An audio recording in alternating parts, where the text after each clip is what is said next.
Praise the Lord. Amen. தேவனுடைய வார்த்தைக்கு நேராக கடந்து போகலாமா? Shall we open our hearts to listen to the word of God?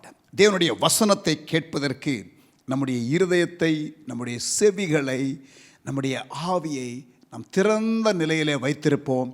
ஆண்டவர் நம்மோடு கூட பேசுவாராக. இன்றைக்கு நான் உங்களோடு கூட பேசுவதற்கு தெரிந்து கொண்ட தலைப்பு presence of God. தேவ பிரசன்னம், தேவ பிரசன்னம், presence of God. இதை குறித்து 4 செஷன் நான் பேச போகிறேன். I'm going to do 4 sessions. இந்த முதலாவது செஷனில் தேவ பிரசன்னத்தினாலே உண்டாகிறதான நன்மைகள். தொடர்ந்து நான் இந்த தொடரிலே உங்களோடு கூட தேவ பிரசன்னத்தை அதிகரித்துக் கொள்வதற்கு என்னுடைய வாழ்க்கையிலே நான் என்ன செய்ய வேண்டும், தேவனுடைய பிரசன்னம் என்னென்ன நிலைகளிலே நான் அனுபவிக்க முடியும், the different levels of experiencing the presence of God என்ற எல்லா தலைப்புகளிலும் நான் உங்களோடு கூட பேச போகிறேன். ஆகவே இந்த 4 செய்திகளையும் நீங்கள் கேளுங்கள். ஆண்டவர் உங்களோடு கூட பேசுவாராக. ஆமென். ஹல்லேலூயா.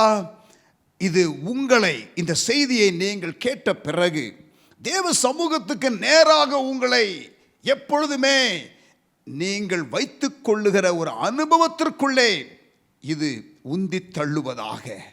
Praise the Lord. Amen. Hallelujah. தேவ பிரசன்னம். இஸ்ரவேல் ஜனங்களை மோசே வழிநடத்தி கொண்டு போகும் பொழுது, when Moses was leading the people of Israel in the wilderness, there came a point when God gave up on the people of Israel. இஸ்ரவேல் ஜனங்களுடைய அந்த அக்கிரமம், அந்த அநியாயம், அந்த அட்டூழியம், அந்த அருவருப்பான செயல்கள், இவைகளெல்லாம் தேவன் பார்த்த பொழுது விக்கிரகங்களை செய்து அங்கே அவர்கள் அலங்கோலமாக அங்கே ஆட்டங்களை போட்டுக்கொண்டு இருந்த பொழுது மோசேயின் இடத்துல ஆண்டவர் சொன்னார், நான் இந்த ஜனத்தை அழித்துவிடப் போகிறேன். மோசே திறப்பில் நின்று அங்கே ஜெபித்து மன்றாடி தேவனிடத்திலே போராடி தேசத்தின் அந்த அழிவை அவன் தடுத்து நிறுத்துகிறதை நாம் யாத்திராகமம் 32, 33, 34 அதிகாரத்திலே வாசிக்க முடியும்.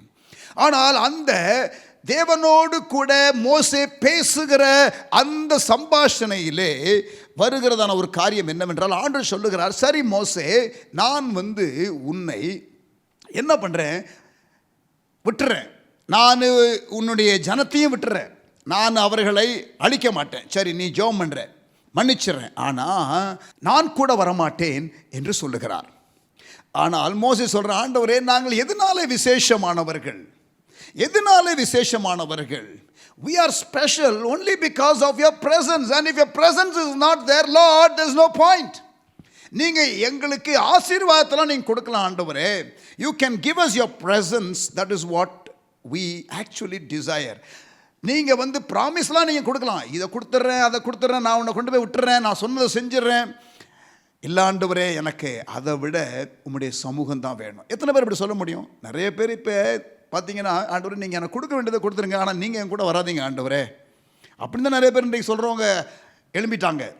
ஆனால் மோஸ்ட்லி சொல்கிறான், Lord, I know you are saying you will fulfill the promise that you gave, and you are even saying and giving us an assurance that you will give us what you have, Lord, spoken. But Lord, that is not going to satisfy me. I'm not going to settle for that. I need your presence. யாத்திராகமம் 33 அதிகாரம் படித்து பாருங்கள், அதில் 14 வசனம் படித்து பாருங்கள். In fact யாத்திராகமம் 33 முதல் வசனத்திலிருந்து நீங்கள் படித்து பாருங்கள். 14 வசனத்தில் சொல்கிற, ஆண்டவரை விட பிரசன்னம் வேணும். நாங்கள் எதனாலே விசேஷமானவர்கள்? பிரியமானவர்களே கவனிங்க, நீங்கள் விசேஷமானவர்களாக இருக்க வேண்டும் என்றால், you know what makes you special? The presence of God. the presence of God. தேவ பிரசன்னம். தகப்பனே, எங்கள் ஒவ்வொருவருக்கும் ஆண்டவரே உம்முடைய பிரசன்னம் தேவை. ஆண்டவரே உம்முடைய சமூகம் தேவை. Lord, we need the richness of your presence. உங்க சமூகம், உங்க பிரசன்னம், அதுதான் ஆண்டவரே எங்களை விசேஷமானவர்கள் ஆக்குகிறது. ஆண்டவரே, அதற்காக நாங்கள் எதையும் இழக்க தயார். ஆண்டவரே, எங்களுக்கு வேண்டியதெல்லாம் உம்முடைய பிரசன்னம் என்று சொல்ல முடியுமா பிரியமானவர்களே? மோசேயை போல பிரசன்ஸ் ஆஃப் காட். யோசுவா, மோசே மரித்து விட்டார். இப்பொழுது யோசுவா லீடராக எழும்பி விட்டார், அல்லது அடுத்த பொறுப்பு இவரிடத்திலே வந்துவிட்டது. ஆனால் யோசுவாவுக்கு சற்று அந்த கான்ஃபிடன்ஸ் இல்லாத ஒரு நிலை. Joshua was not too confident. To fill the shoes of Moses is a huge task. Moses is no more, and now Joshua is appointed as the leader of the nation of Israel, and he has to take them into the promised land. And Joshua was not very sure about his role. He felt it was too much, and he was not appearing confident. And the Lord appears to him. Joshua chapter 1, யோசுவா 1ஆம் அதிகாரம். உறுதியில்லாத நிலையில அங்கே யோசுவாவுக்கு தேவன் தோன்றி, என் தாசனாகிய மோசே மரித்து போனான். My servant Moses is no more. However good he was, Joshua, but he is not there today. He is not alive. You are my man. நீதான் என்னுடைய நபர். முடியாதுன்னு நினைக்கிறியா? சொல்லுகிறார் 5ஆம் வசனம், Joshua 1 verse 5. நீ உயிரோடு இருக்கும் நாளெல்லாம் ஒருவனும் உனக்கு முன்பாக எதிர்த்து நிற்பதில்லை. நான் மோசேயோடு இருந்தது போல, as I was with Moses, I will be with you. There comes the assurance of God's presence for this God's called leader. தேவனாலே எழுப்பப்பட்டதான இந்த யோசுவாவுக்கு தேவ பிரசன்னத்தின் உறுதி, வாக்குறுதி அங்கே தேவனிடத்திலிருந்தே வருகிறது. நான் உன்னை விட்டு விலகுவதில்லை, உன்னை கைவிடுவதில்லை. ஆமென். நான் உன்னை விட்டு விலகுவதில்லை, நான் உன்னை என்றும் கைவிடுவதில்லை. ஆமென். அந்த பாடல், ஹல்லேலூயா, ஆண்டவர் நம்மை பார்த்து பாடுகிறது போல எழுதப்பட்ட ஒரு அருமையான பாடல். ஆமென். தேவ பிரசன்னத்தை குறித்து ஏராளமான பாடல்கள் உண்டு. அந்த பாடல்களை எல்லாம் பாட ஆரம்பியுங்கள். தேவ பிரசன்னத்திலே இருக்க பழகுங்கள். அந்த டிசிப்ளினுக்குள்ள வந்துருங்க. It's not going to be just a discipline, it's going to be a delight. Amen. அது ஏதோ ஒரு கடமை உணர்வுக்காக நாம் அங்கே போய் உட்காருகிறது போல இருக்கக்கூடாது. காலப்போக்கில் நீங்கள் அதை பழகிவிட்டால் அது உங்களுக்கு இன்பமாகிவிடும். அது இன்பமாகிவிடும். அது ஒரு ஒழுக்கமாக ஆரம்பித்து பழக்கமாக அது மாறி அது ஒரு பாச நேரமாக அது வளர வேண்டும். It should become a delight and devotion, not just a duty and discipline. Amen. Being in the presence of God. தேவ பிரசன்னம். மோசே சொல்லுகிறார் உம்முடைய பிரசன்னம் வேணும். யோசுவா சொல்லுகிறார், அல்லது யோசுவாவினிடத்தில் ஆண்டவர் சொல்லுகிறார், உம்முடைய பிரசன்னம். அல்லேலூயா. வேண்டும் ஆண்டவரே என்று நாமும் சொல்லலாமா? Thank you Jesus. உங்க பிரசன்னத்திற்காக நன்றி. Moses wanted God's presence, and for Joshua God himself assures of his presence. David அவன் பாவம் செய்த பொழுது அவன் பயந்த ஒரு காரியம் என்ன தெரியுமா? தேவ பிரசன்னம் நம்மை விட்டு போய்விடுமோ என்ற ஒரு பயம் அவனுக்கு வந்துவிட்டது. சங்கீதம் 51:11, உமது சமூகத்தை விட்டு என்னை தள்ளாமலும், Lord, do not cast me away from your presence. Cast me not away from your presence, O Lord, and take not the Holy Spirit from me. Restore unto me the joy of my salvation, and renew a right spirit within me. Cast me not away from your presence, O Lord, and take not the Holy Spirit from me.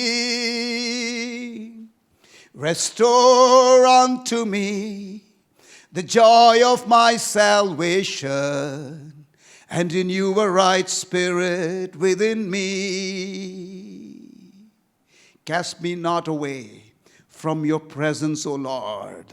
உமது சமூகத்தை விட்டு என்னை தள்ளாமலும் உமது பரிசுத்த ஆவியை என்னிடத்திலிருந்து எடுத்துக்கொள்ளாமலும் இரும்.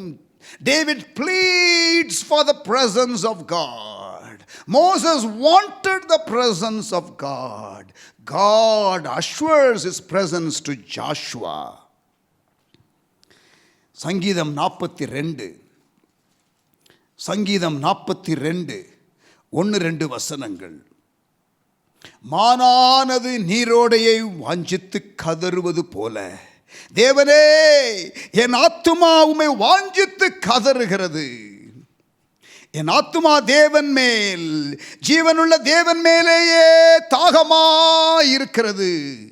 நான் எப்பொழுது தேவனுடைய சந்நிதியிலே வந்து நிற்பேன்.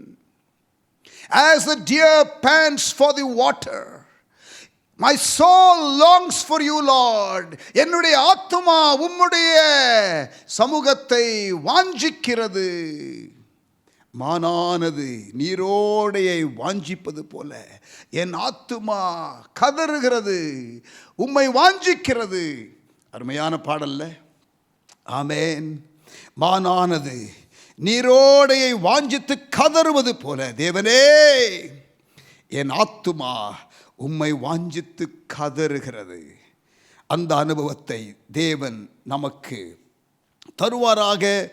அந்த ஒரு rich experience of God's presence நம்முடைய வாழ்க்கையிலே உண்டாவதாக. ஆமென்.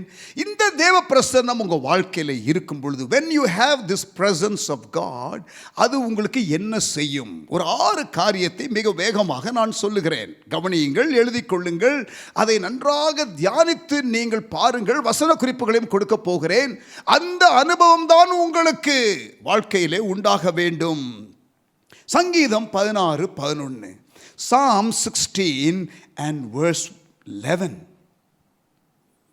ஜீவ மார்க்கத்தை எனக்கு தெரியப்படுத்துவீர், உம்முடைய சமூகத்தில் பரிபூரண ஆனந்தமும் உம்முடைய வலது பாரிசத்தில் நித்திய பேரின்பமும் உண்டு. There is joy in your presence. உம்முடைய சமூகத்திலே ஆனந்தம். அவருடைய சமூகத்தில் என்ன பிரச்சனை இருந்தாலும், என்ன போராட்டம் இருந்தாலும் ஒரு பக்கம், நீங்கள் ஆண்டவருடைய சமூகத்தில் இருக்க பழகிட்டீங்கன்னா எந்த பிரச்சனை நேரத்திலும் நீங்கள் மகிழ்ச்சியாக இருப்பீர்கள். அவருடைய சமூகத்தில் இருக்கிறவர்களுக்கு ஜாய் ஜாய். ஆவியின் கனியில் ஒன்று இது தெரியுமா உங்களுக்கு? மகிழ்ச்சி. அவருடைய சமூகத்தில் இருக்கும் பொழுதுதான் இந்த ஆவியின் கனி உங்களுடைய வாழ்க்கையிலே அதிகமாக மலரும். ஆமென். அதிகமாக காய்க்கும் அந்த மரத்தில். ஹல்லேலூயா. உங்கள் ஜீவியமாகிய மரத்தில் இந்த ஆவியின் கனியாகிய மகிழ்ச்சி அதிகமாக ஆமென் காணப்படுவதாக.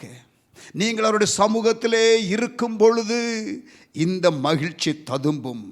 ஆமென். கர்த்தருக்குள் மனமகிழ்ச்சியாய் இருப்பதே நமது பலன் என்று நெகேமியாவிலே வாசிக்கிறோம். மகிழ்ச்சியாய் இருப்பது நமக்கு பலன். இந்த மகிழ்ச்சி இல்லாமல் இருக்கும் பொழுது நாம் வீக்காகி விடுவோம். இந்த மகிழ்ச்சியை பெற்றுக்கொள்ளுகிற இடம் அவருடைய பிரசன்னம். ஜாய், ஹிஸ் பிரசன்ஸ், அவருடைய சமூகம். Amen. In his presence there is fullness of joy. மகிழ்ச்சி கொஞ்சமல்ல, நிறைவாக. கவனியுங்கள், உம்முடைய சமூகத்திலே பரிபூரண ஆனந்தமும் உம்முடைய வலது பாரிசத்தில் நித்திய பேரின்பமும் உண்டு. ஜாய். ஆமென். ஆண்டவர் உங்களுடைய வாழ்க்கையில் இந்த மகிழ்ச்சியை அதிகம் தந்தருள்வாராக. அதற்கு நீங்கள் அவருடைய சமூகத்திலே இருக்க பழக வேண்டும். Joy. Laughter is a good medicine. மனமகிழ்ச்சி நல்ல ஔஷதம். நீங்கள் மகிழ்ச்சியா இருக்கும் பொழுது உங்களுக்கு ஆரோக்கியம் இருக்கும். உங்களுடைய ஆத்துமா மாத்திரமல்ல, உங்களுடைய சரீரமும் ஆரோக்கியமாக இருக்கும். You will be healthy. Kingdom of God is not eating and drinking, but righteousness, peace and joy in the Holy Ghost. That's the kingdom of God. தேவனுடைய ராஜ்யம் என்பது புசிப்பும் குடிப்பும் அல்ல, அது பரிசுத்தாவினால் உண்டாகும் நீதி, சமாதானம், சந்தோஷம். ஆமென். சந்தோஷம். ஹல்லேலூயா.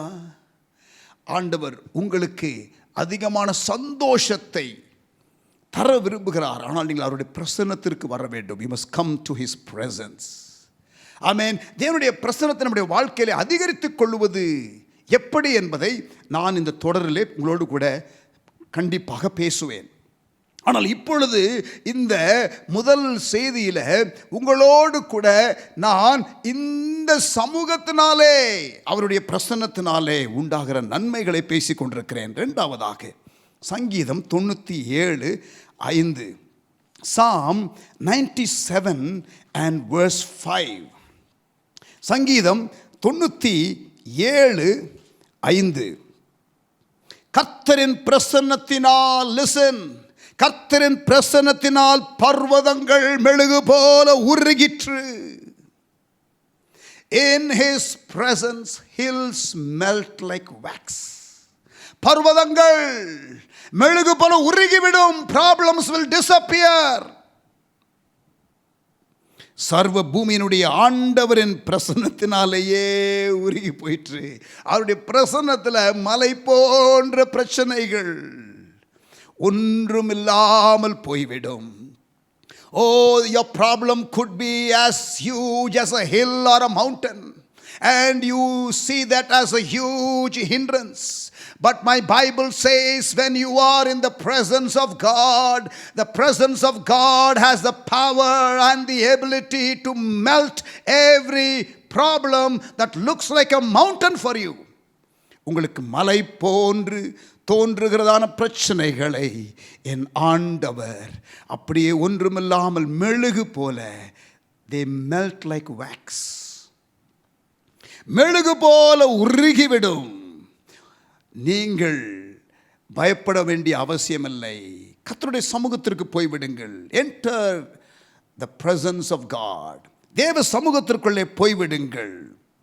ஆமென். ஹீப்ரூஸ்ல வாசிக்கிறோம்ல, எபிரேயர்ல 4 அதிகாரம், Hebrews chapter 4 15 and 16 வாசிக்கிறேன். I will read verse 15 and 16. Hebrews chapter 4. நம்முடைய பலவீனங்களை குறித்து பரிதபிக்க கூடாத பிரதான ஆசாரியர் நமக்கு இராமல். We do not have a high priest who cannot understand what we are going through. எல்லா விதத்திலும் நம்மை போல சோதிக்கப்பட்டும் பாவம் இல்லாதவராய் இருக்கிற பிரதான ஆசாரியரே நமக்கு இருக்கிறார். We have a high priest who knows all that we are going through. ஆதலால், therefore, verse 16, நாம் இரக்கத்தை பெறவும் ஏற்ற சமயத்தில் சகாயம் செய்யும் கிருபையை அடையவும். Therefore, to receive grace in times of need, தேவையுள்ள நேரத்திலே கிருபையை பெற்றுக்கொள்ளத்தக்கதாக தைரியமாய் கிருபாசன தண்டையிலே சேரக்கடவோம். Let us boldly enter the throne of grace. Let us enter his presence. Hills will melt like wax. பர்வதங்கள் மெழுகு போல உருகி போகும்.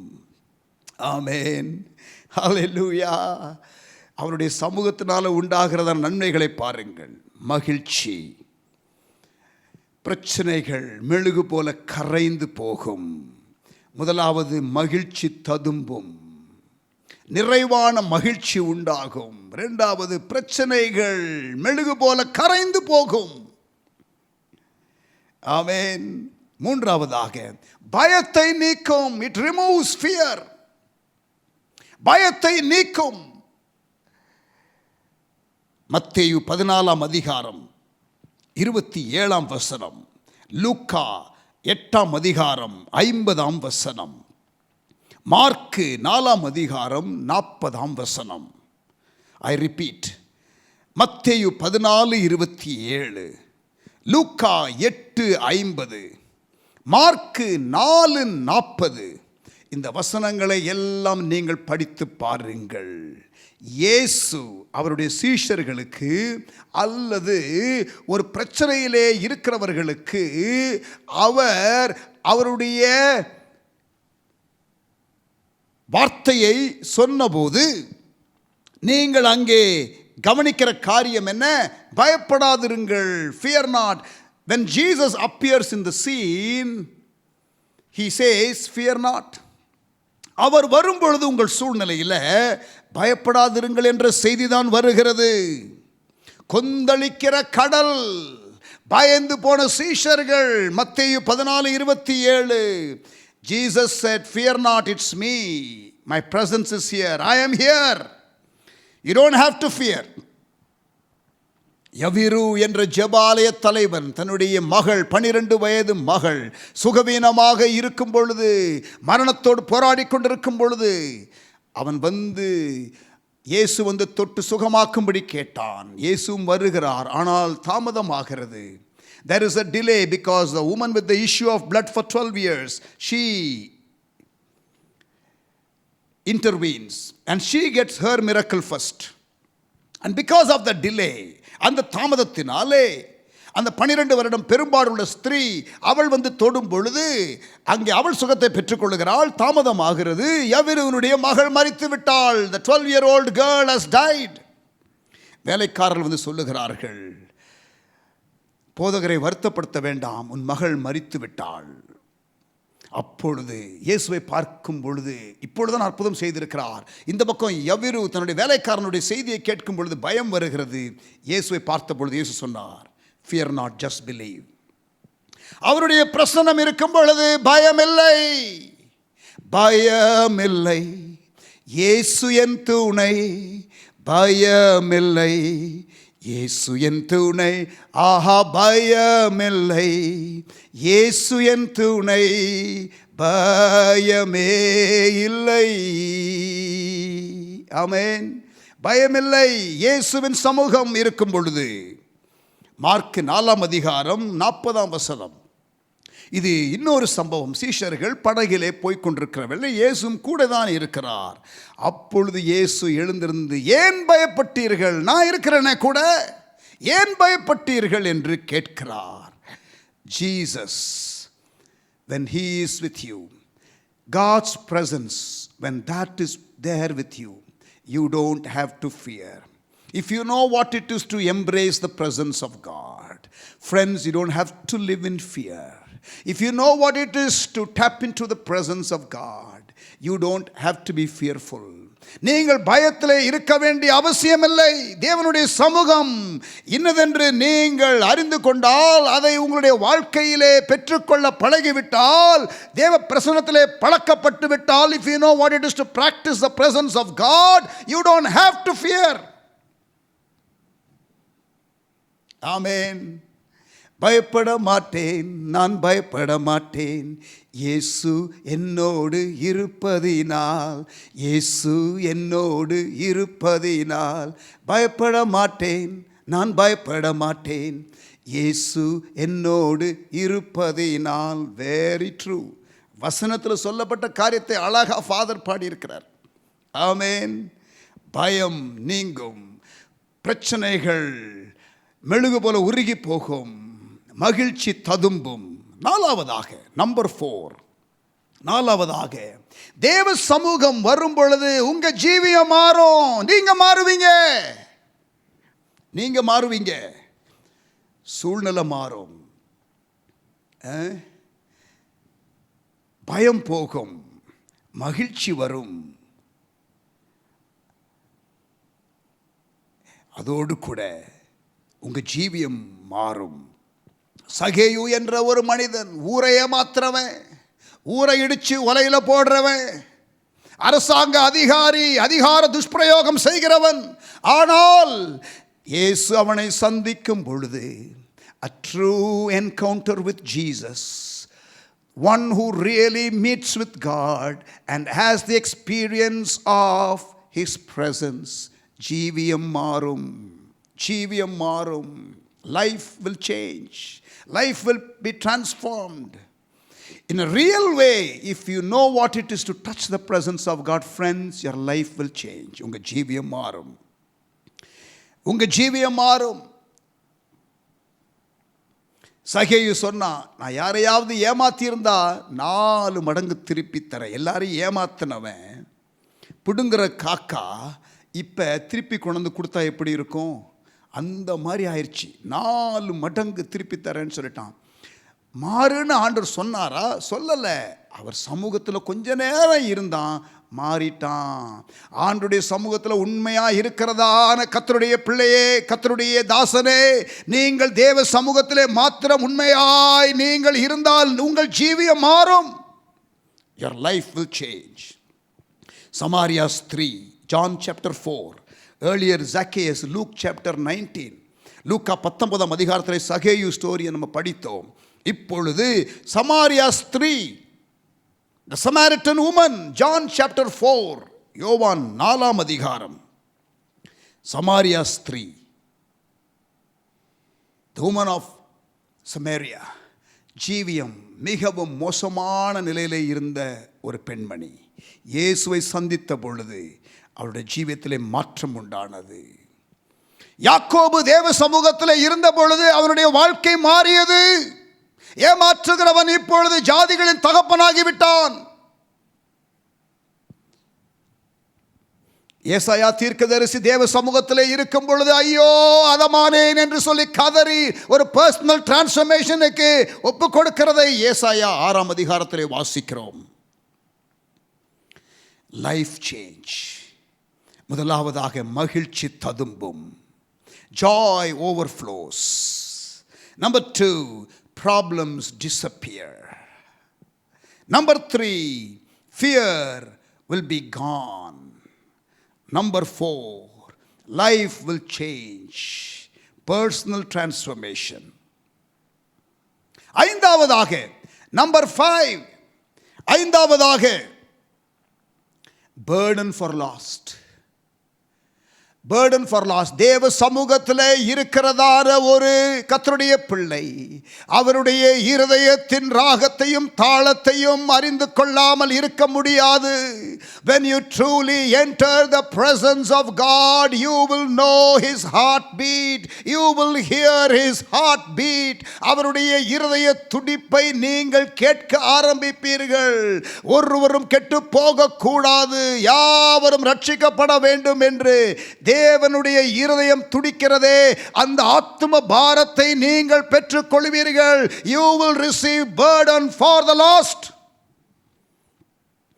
தேவ சமூகம், தேவ சமூகம், மகிழ்ச்சி ததும்பும், பிரச்சனைகள் மறைந்து போகும், பயம் நீங்கும், ஜீவியம் மாறும், பாரம் வரும், பாரம் வரும், ஆத்தும பாரம், ஆத்தும பாரம். burden for the lost. அதிகமாக இந்த நாட்களில் நமக்கு தேவையான ஒன்று. ஆண்டவருடைய பணி அதிகமாக செய்து முடிக்கப்பட வேண்டிய காலகட்டத்திலே வாழுகிறதான கர்த்தருடைய பிள்ளையே, நீ இன்னும் தேவனுடைய திட்டத்தில் ஈடுபடாமல் இருப்பதற்கு காரணம் உனக்கு ஆத்ம பாரம் இல்லை. ஆத்ம பாரம் இல்லாததற்கு காரணம் நீ தேவ சமூகத்திற்கு வருவதில்லை.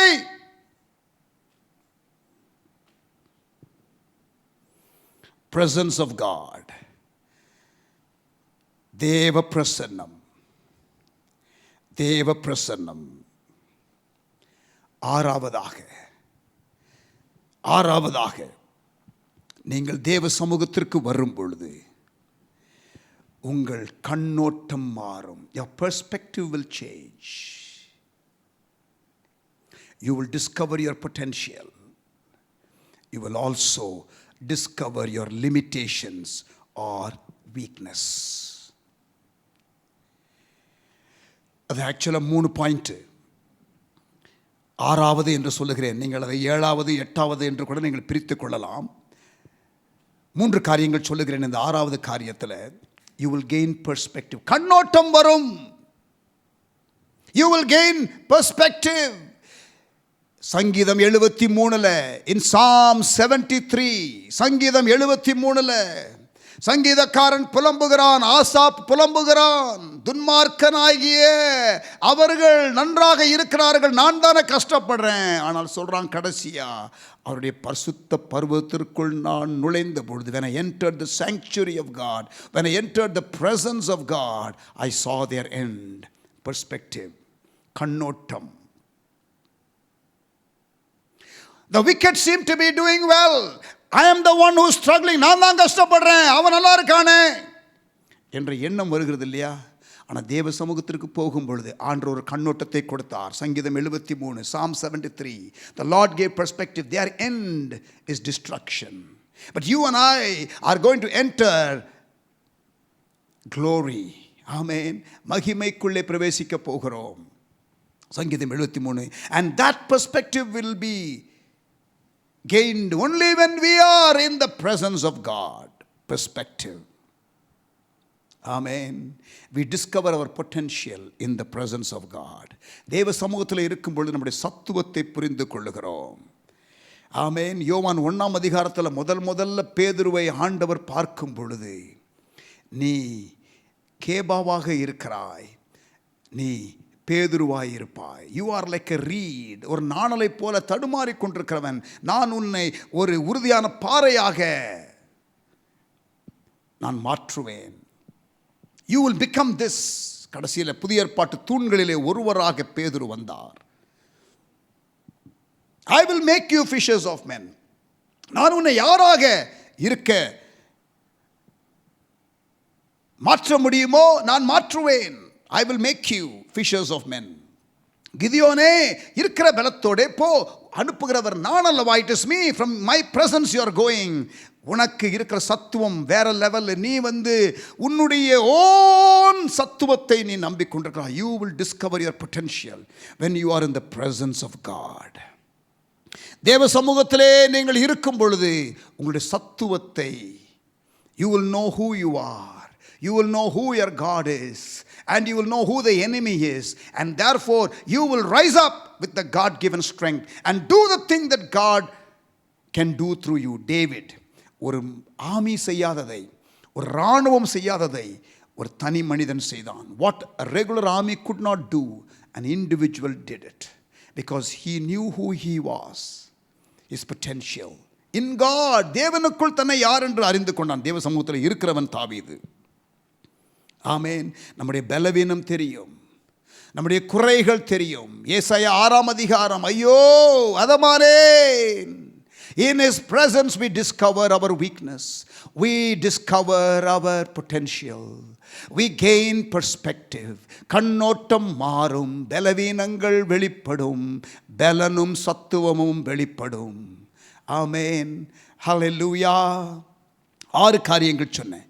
மகிழ்ச்சி ததும்பும், பிரச்சனைகள் போகும், பயம் நீங்கும், ஜீவியம் மாறும், பாரம் வரும், கண்ணோட்டம் வரும், சத்துவம் வெளிப்படும், பலவீனம் வெளிப்படும். Joy overflowing, fear removed, problems disappear, life change,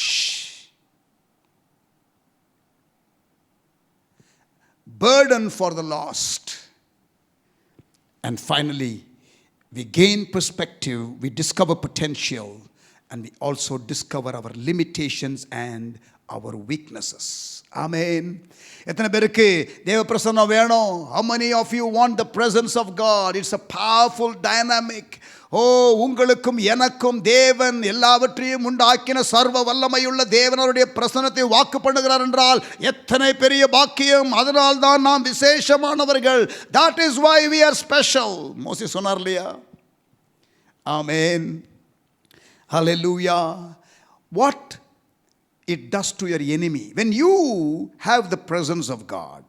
நீங்கள் தேவ சமூகத்தை உடையவர்களாக இருக்கும் பொழுது எதிரிக்கு என்ன நடக்கும் தெரியுமா? You know what happens to the enemy?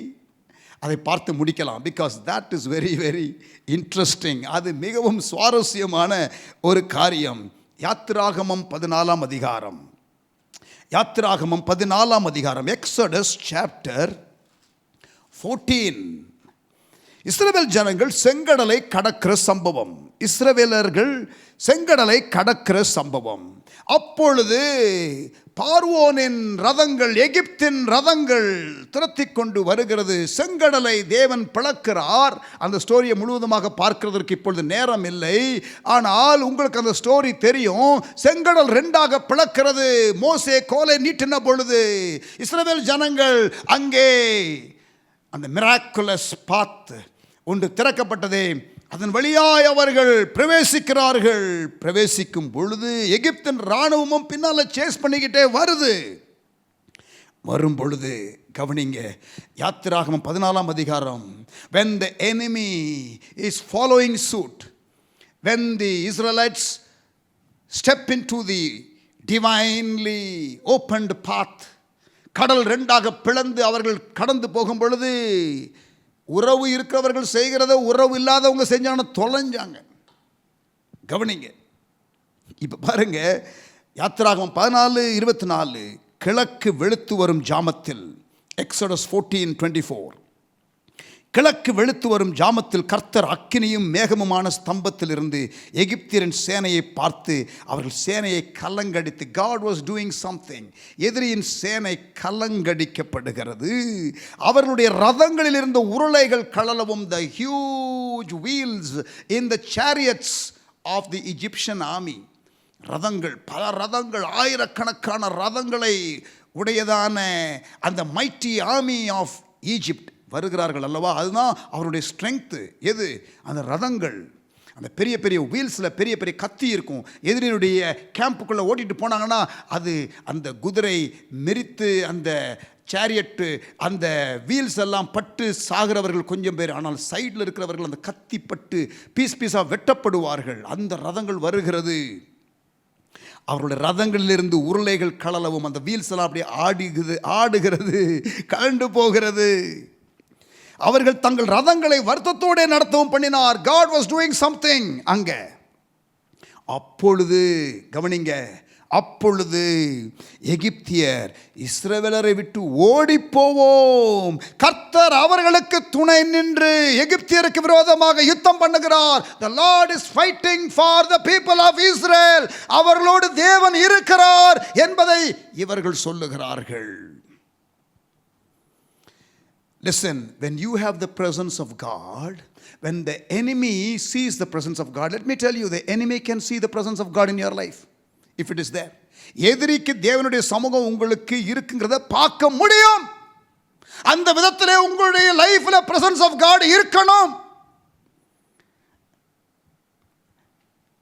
எதிரிகள் உங்களை விட்டு ஓடி போக வேண்டும் என்று விரும்புவார்கள். Those who came charging against you now want to flee when they see the presence of God in your life. Amen. எதிரி பயந்து கலங்குகிற, ஓடி போக வேண்டும் என்று விரும்புகிற அளவிற்கு தேவ பிரசன்னம் உங்களில் நிறைந்து காணப்படுவதாக. ஆமென். 2 நாளாகமம் 20ஆம் அதிகாரம். What happens to your enemy என்று சொல்லிக் கொண்டிருக்கிறேன். 2 நாளாகமம் 20ஆம் அதிகாரம், செகண்ட் கிரானிக்கல்ஸ் சாப்டர் 20. 2 நாளாகமம் 20ஆம் அதிகாரம். அங்கே யோசபாத் என்ற ராஜாவுக்கு விரோதமாக 3 கூட்டம் வந்தது. அம்மோன் புத்திரர், மோவாப் புத்திரர், சேயீர் மலை தேசத்தார், 3 கூட்டம் வருகிறது. அந்த 3 கூட்டம் வரும் பொழுது அங்கே நமக்கு தெரியும் அந்த ஸ்டோரி. 2 நாளாகமம் 20ஆம் அதிகாரம், second Chronicles 20. Jehoshaphat calls for a national fast and prayer, and he prays on behalf of the people, and God shows up and there is a prophetic word. இந்த யுத்தம் உங்களுடையது அல்ல, நான் உங்களுக்காக யுத்தம் செய்வேன். ஆண்டவர் அங்கே மகிமையாய் இறங்கி வருகிறார். நடக்கிறது என்ன தெரியுமா? படித்து பாருங்கள். You read 2 Chronicles 20. There is confusion in the enemy's camp. When God's presence hits you, the enemy will be confused. ஆமென். எதிரி, ஆமா, தேவ பிரசன்னம் வந்தது, தீர்க்கதரிசன வார்த்தை வந்தது, ஆண்டவருடைய அந்த நம்பிக்கையின் வார்த்தை வந்தது. அங்கே இவர்கள் இப்பொழுது கர்த்தரை துதிக்கிறதற்கு ஆட்களை ஏற்படுத்தி ஆரவாரத்தோடு போகிறார்கள். எதிரி கேம்பில் குழப்பம், எதிரி ஓட வேண்டும் என்ற எண்ணம். ஆமென். உங்களுக்கு தேவ பிரசன்னம் இருக்கும் பொழுது, ஹல்லேலூயா, எதிரியினுடைய முகாமில் குழப்பம், தேவ பிரசன்னம் இருக்கும் பொழுது. ஆமென். ஹல்லேலூயா. மூன்றாவதாக அந்த 2 நாளாகமம் 20ஆம் அதிகாரம் ஸ்டோரியிலையும் யாத்திராகமம் 14ஆம் அதிகாரம் ஸ்டோரியிலையும் நீங்கள் பார்த்தீங்கன்னா எதிரி முற்றும் அழிக்கப்பட்டார்கள். ஆனால் என்ன தெரியுமா பியூட்டி? இங்க யாத்திராகமம் 14லையோ 2 நாளாகமம் 20லையோ தேவ ஜனங்கள் போய் யுத்தம் செய்யவில்லை, அவர்களை அழித்தது என் தேவன். When you carry the presence of God, the enemy not only will be scattered, they will be destroyed. They'll be confused. Hallelujah. Praise the Lord. Amen. Oh hallelujah Jesus. எனக்கு ஆவியிலே நல்ல பரவசமாக இருக்கிறது. தேவனுடைய சமூகம் என்ன செய்யும் பாருங்கள். ஆமென். எதிரியை அது குழப்பத்திற்குள்ளே தள்ளும், பயத்திற்குள்ளே தள்ளும். உங்களுக்கு பயம் நீங்கும், அவனுக்கு பயம் வரும். உங்களுக்கு தெளிவு வரும், அங்கே குழப்பம் வரும். உங்களுக்கு பாதுகாப்பு வரும், அவர்களுக்கு அழிவு வரும். The powerful presence of God, தேவ சமூகம். ஹல்லேலூயா. கடைசியாக எதிரிக்கு என்ன நடக்கும்? தானியேல் 3ஆம் அதிகாரம், Daniel chapter 3. தானியேல் 3ஆம் அதிகாரம். அங்கே ஒரு சட்டம் போடப்பட்டது. ராஜா செய்வித்த அந்த சிலையை பணிந்து கொள்ள வேண்டும். அந்த 3 எபிரேய வாலிபர்கள் ஷாத்ராக், மேஷாக் and ஆபேத்நேகோ, 3 பேரும் அவர்கள் இந்த ராஜா செய்துவித்த பொற்சிலையை வணங்க மாட்டேன் என்று சொன்னார்கள். பணிந்து கொள்ள மாட்டேன் என்று சொன்னார்கள். They said, we will not bow before the idol that was made by the king. தேசத்திலே சட்டம் பிறப்பிக்கப்பட்டது. There was a law, there was a rule that only this image should be bowed before. Amen. இந்த சிலைக்கு முன்பாகத்தான் எல்லாரும் பணிந்து கொள்ளணும், வேறு யாரையும் பணிந்து கொள்ளக்கூடாது என்ற சட்டம் பிறப்பிக்கப்பட்டிருக்கிறது. ஆனால் இந்த 3 எபிரேய வாலிபர்களோ உன் தேவனாகிய கர்த்தரை மாத்திரம் பணிந்து கொள்ள வேண்டும் என்ற வார்த்தைக்கு இணங்குகிறவர்கள், கீழ்ப்படுகிறவர்கள். என்னாச்சு தெரியுமா? ராஜா கேட்கிறார்,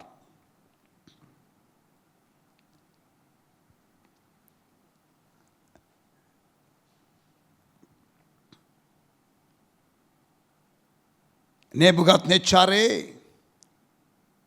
ராஜாவை நோக்கி இவர்கள் சொல்லுகிறார்கள், இந்த காரியத்தை குறித்து உமக்கு உத்தரவு சொல்ல எங்களுக்கு அவசியமில்லை.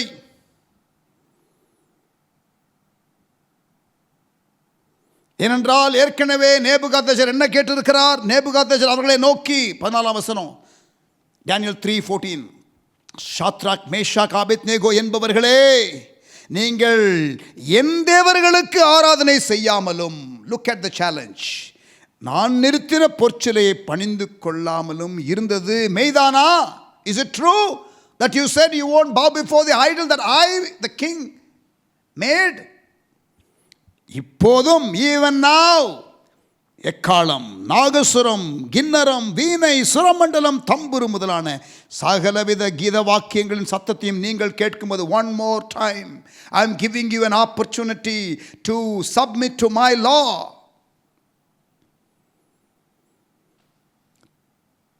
தாழ விழுந்து நான் பண்ணி வைத்த சிலையை பணிந்து கொள்ள ஆயத்தமாய் இருந்தால் நல்லது. It is good for you if you bow before this idol. பணிந்து கொள்ளாதிருந்தீர்களே ஆகில், if only you do not bow, அந்நேரமே எரிகிற அக்கினி சூளையின் நடுவிலே போடப்படுவீர்கள். you will be thrown into the fiery furnace. உங்களை என் கைக்கு தப்புவிக்க போகிற தேவன் யார்? that was the challenge. Shadrach Meshach Abednego சொல்லுகிறார்கள். ஷாத்ராக் மேஷாக் ஆபேத்நேகோ என்பவர்கள் ராஜாவை நோக்கி, நேபுகாத் நேச்சாரே, இந்த காரியத்தை குறித்து உமக்கு உத்தரவு சொல்ல எங்களுக்கு அவசியம் இல்லை. we don't have to explain and let us make our statement very very clear. நாங்கள் ஆராதிக்கிற எங்கள் தேவன் எங்களை தப்புவிக்க வல்லவராய் இருக்கிறார். அவர் எரிகிற அக்கினி சூளைக்கும் ராஜாவாகிய உம்முடைய கைக்கும் நீங்களாக்கி விடுவிப்பார். விடுவிக்காமற் போனாலும் he doesn't have to prove yet one more time that he is a deliverer. we know he is a deliverer.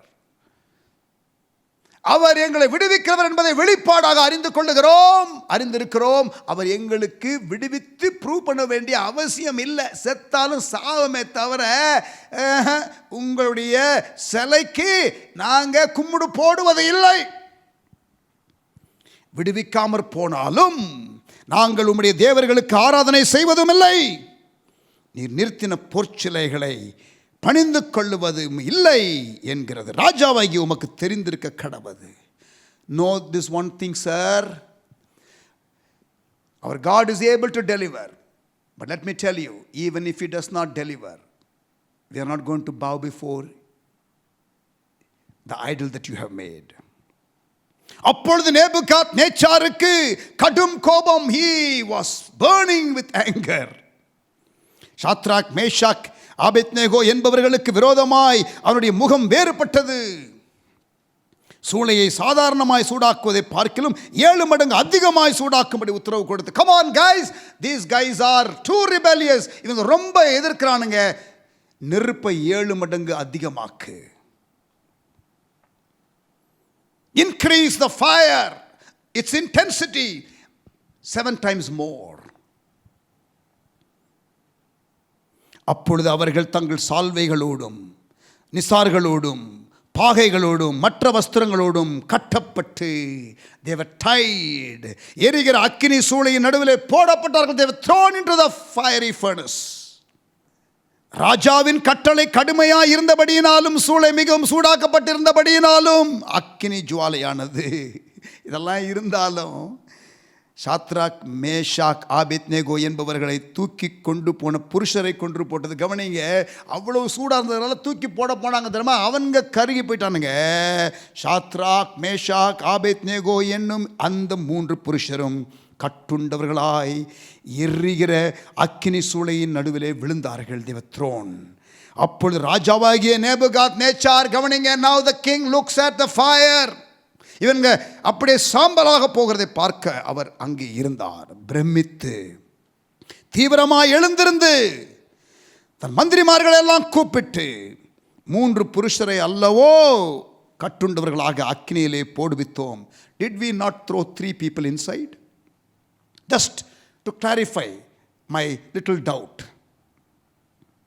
அவர்கள் ராஜாவுக்கு பிரதித்திரமாக, ஆம் ராஜாவே, 3 பேர் தானே போட சொன்னீங்க, அந்த 3 பேர் தான் போட்டோம். அதற்கு அவன், அந்த ராஜா, இதோ 4 பேர் விடுதலையாய் அக்கினியின் நடுவிலே உலாவுகிறதை காண்கிறேன். கட்டப்பட்டு போட்டார்கள், இப்பொழுது விடுதலையாய் உலாவுகிறார்கள். 3 பேரை போட்டார்கள், இப்பொழுது 4 பேர் விடுதலையாய் உலாவுகிறார்கள். ராஜாவுக்கு கன்ஃபியூஷனு, அவனுக்கு குழப்பம்.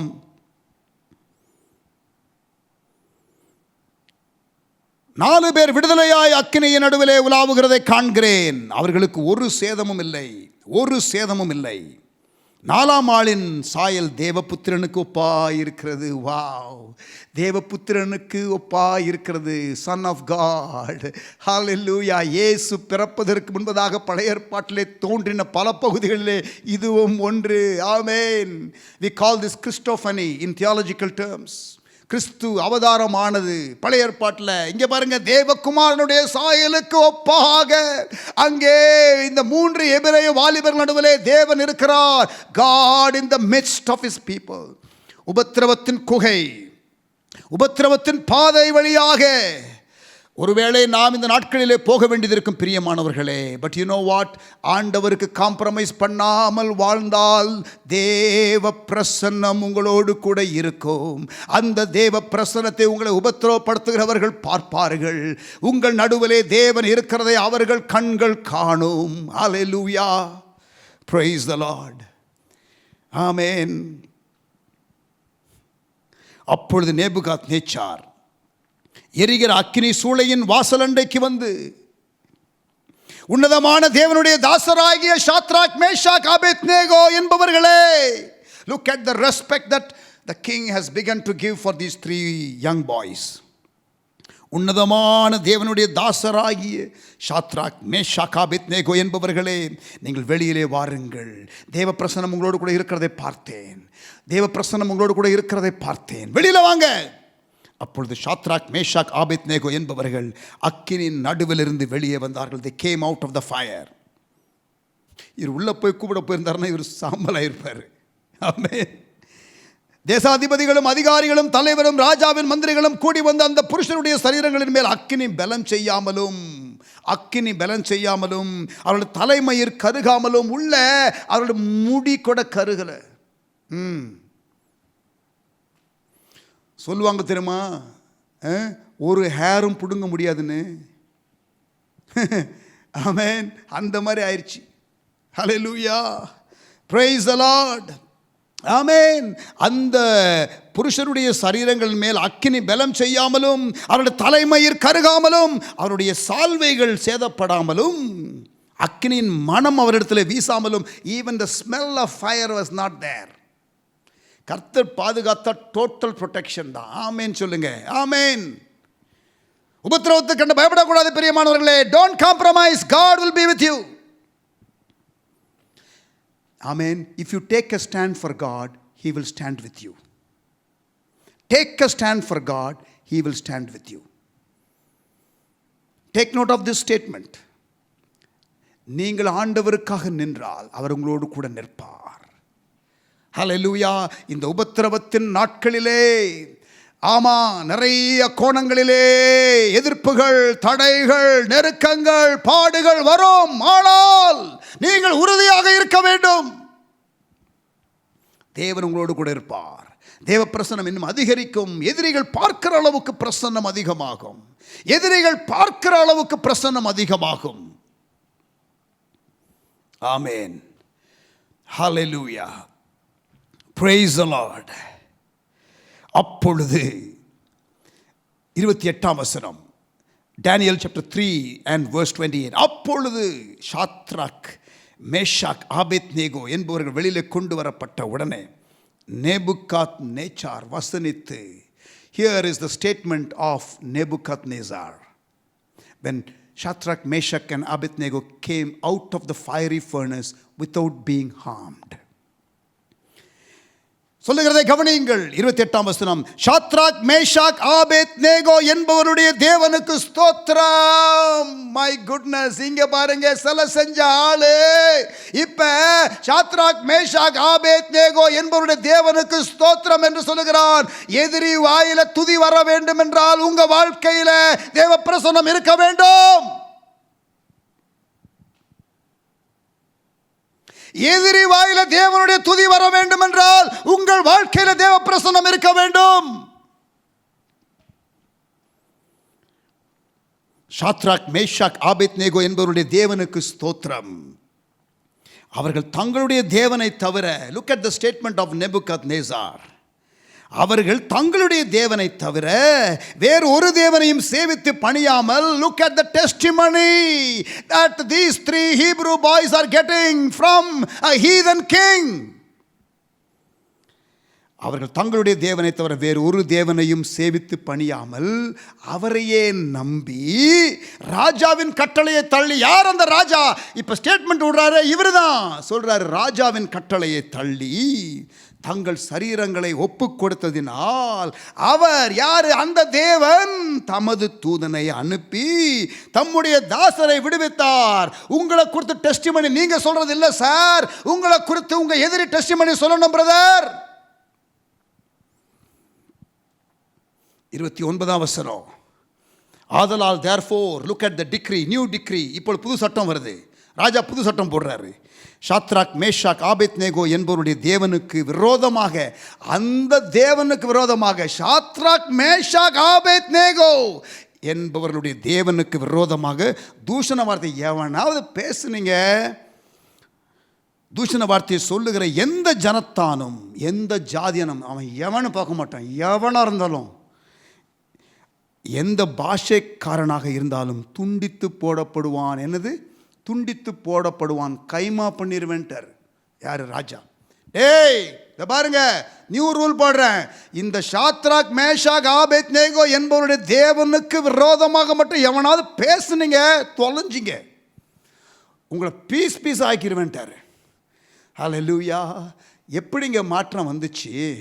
உங்கள் லைஃப்பில் தேவ பிரசன்ஸு, உங்கள் வாழ்க்கையில் தேவ பிரசன்னம். ஆமேன், ஆமேன் என்று என்னால் தீர்மானிக்கப்படுகிறது. ஆமாம், துண்டித்து மட்டும் போடுறதில்ல, அவனுடைய வீடு எரு களமாக்கப்படும். வீடையும் தொலைச்சிருவேன் என்று என்னால் தீர்மானிக்கப்படுகிறது. இவ்விதமாய் ரட்சிக்கத்தக்க தேவன் வேறொருவர் இல்லை. பிரியமானவர்களே, இந்த உபத்திரவ நாட்களிலே தேவ பிரசன்னத்தை சுமக்கிறவர்களாக நீங்களும் நானும் எழும்ப வேண்டும். It is going to be a difficult period, no doubt, but you know what? You and I need to carry the presence of God like never before. Like never before. Amen. ஆண்டவர் உதவி செய்வாராக. ஆமென். எதிரி முகாமிலே குழப்பம் வரும், எதிரி முகாமிலே பயம் வரும், ஓடி போக வேண்டும் என்ற எண்ணம் வரும். ஆமென். எதிரி அழிக்கப்படுவார்கள். ஹல்லேலூயா. எதிரி என்னென்ன ஸ்கீம் போடுறானோ அதெல்லாம் ஆண்டவர் நன்மைக்கு ஏதுவாக மாற்றி விடுவார். அவன் வாயிலேயே துதியை கர்த்தர் எழுப்பி விடுவார், சூழ்நிலைகளை மாற்றி விடுவார். உங்கள் லைஃப்பில் தேவ பிரசன்னம் இருக்கணும் பிரியமானவர்களே. என் லைஃப்பில் தேவ பிரசன்னம் இருக்கணும். அதை இந்த நாட்களிலே அதிகரித்துக் கொள்வோம். அதை இந்த நாட்களிலே அதிகரித்துக் கொள்வோம். நம்மோடு கூட தேவன் பேசி இருக்கிறார். தேவ பிரசன்னம், the presence of God, the presence of God. ஹல்லேலூயா. அதை வாஞ்சிப்போம் பிரியமானவர்களே, அதை அதிகமாக வாஞ்சிப்போம். கண்களை மூடி ஜெபிக்கலாமா? shall we close our eyes and pray? எல்லாரும் கண்களை மூடி நாம் ஜெபிப்போமாக. நல்ல தகப்பனே, இந்த அருமையான வேளைக்காக நன்றி செலுத்துகிறோம். எங்களோடு கூட நீர் இடைப்பட்டு நீர் பேசின வார்த்தைகளுக்காக நன்றி செலுத்துகிறோம். உங்க பிரசன்னம், உங்க பிரசன்னம், Lord, your presence, the richness of your presence, the glory of your presence, உங்க சமூகத்தின் மகிமை, உங்க சமூகத்தின் மகிமை எங்களை ஆட்கொள்ளட்டும், எங்களை நிரப்பட்டும். நன்றி செலுத்துகிறோம், நன்றி செலுத்துகிறோம், நன்றி செலுத்துகிறோம். Thank you Lord. உம்முடைய பிரசன்னம் செய்யும் நன்மைகளை நாங்கள் தியானித்தோம். உம்முடைய பிரசன்னம் எங்களை விசேஷமானவன் ஆக்கும். ஆண்டவரே, உம்முடைய சமூகத்தை எங்களை விட்டு எடுத்துக்கொள்ளாதேயும் ஆண்டவரே. அப்படிப்பட்ட ஜீவியங்கள் நாங்கள் செய்ய கிருபை தாரும். எதிரிகள் எங்கள் வாழ்க்கையிலே தேவ சமூகத்தை பார்க்கிற அளவுக்கு விசேஷ பிரசன்னம் எங்கள் வாழ்க்கையிலே காணப்படட்டும். ஆசீர்வதியும், ஆசீர்வதியும், ஆசீர்வதியும். இயேசுவின் நாமத்தில் ஜெபிக்கிறோம். ஒவ்வொருவரையும் உம்முடைய பிரசன்னத்தினாலே இப்பொழுதும் நிரப்பிவிடும். Fill each and every one of us, Lord, with your presence. Thank you, Lord. உங்கள் சமூகத்தை சுமக்கிற ஆசாரியர்களாக எங்களை நீர் அழைத்திருக்கிறீர். நாங்கள் அதை ஆண்டவரை பாக்கியமாக கருதி உங்கள் சமூகத்தை நாங்கள் அன்றாடம் சுமக்கிறவர்களாக, எங்களுடைய கான்டாக்டில் வருகிற எல்லாரும் அது நிமித்தம் ஆசீர்வதிக்கப்படுகிறவர்களாக இருக்கட்டும். எங்களை தாழ்த்துகிறோம், எங்களை ஒப்புக் கொடுக்கிறோம். எங்களோடு பேசினதற்காக உமக்கு ஸ்தோத்திரம் செலுத்துகிறோம். இயேசுவின் நாமத்தில் ஜெபிக்கிறோம் எங்கள் நல்ல பிதாவே. ஆமேன், ஆமேன். God bless you.